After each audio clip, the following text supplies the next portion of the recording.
Hello, classmates. My name is April Cohrs. We are in British Literature, English 3040, with Dr. Walkowitz. This week in Module 4, we are studying Christopher Marlowe's Edward II. The reason I chose to examine this piece of literature is because the succession of the throne in England is a topic that appeals to me. I have a deep appreciation and intrigue of the romance and historical cultural norms of the Renaissance era. I previously did not know anything about King Edward II and found this missing link in my understanding of history appealing. Plays such as Marlowe's Edward II is one of the best windows we have into history. They are the best representation of what life was like in terms of social, political, and economic trends during this period. In Rebecca Gualberto Velverde, De-emplotting history, genre, violence, subversion, she states, Christopher Marlowe's Edward II has traditionally been considered as the play through which the Elizabethan history play attains maturity and some degree of aesthetic greatness.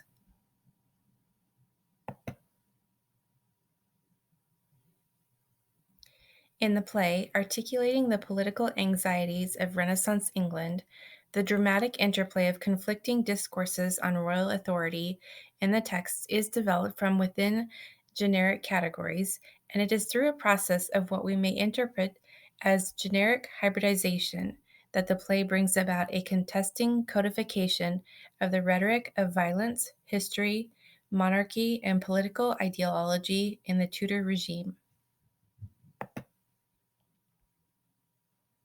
Edward II truly challenges the ideal stance of Tudor history as a medieval romance that the restoration of political order in society can and will bring about in tandem the natural and spiritual regeneration of its people.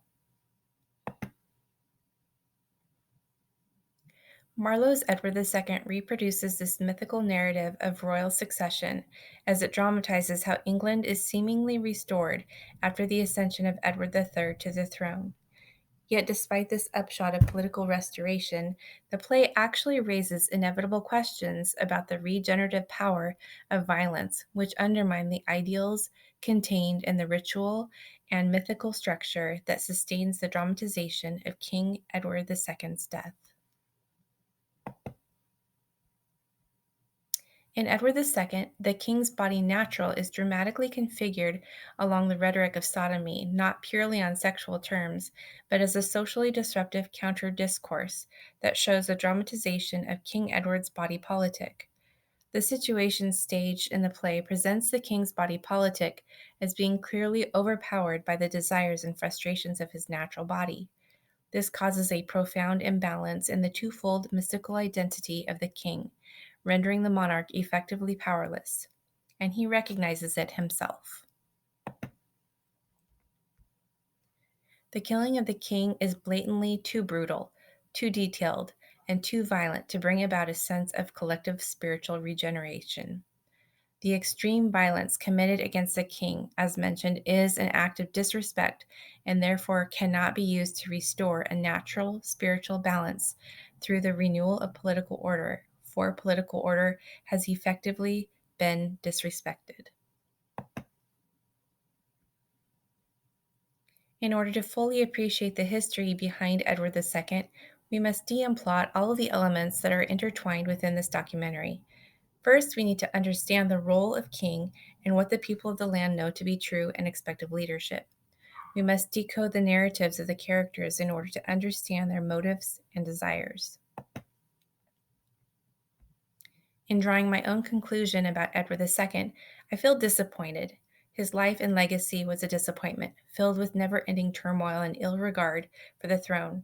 He was married with 4 children, yet he chose his lover over them. I shouldn't find this surprising, though, considering marriages were arranged then and not born out of love. The hopeless romantic in me always wants for a traditional happily ever after, especially when young children are involved. When I apply this article as a historical lens to the primary text, I am now able to de-emplot or break down the events in Edward II and look at them on a standalone basis. I see a son whose father has died. I see a man Ascension to the throne. I see a man who is married to a woman. I see a father. I see a man who is homosexual. I see a man who is deeply in love with another man. I see two lives torn apart. I see a country that is ignored and lacking leadership. I see a once forgiving wife now furious. I see a grieving son revenging his father's death.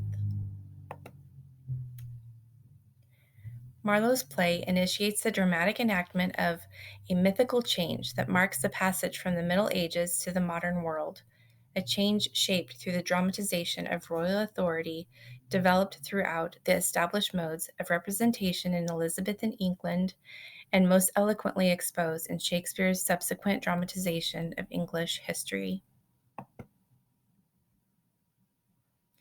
Christopher Marlowe was a trendsetter and paved the way for others, namely William Shakespeare.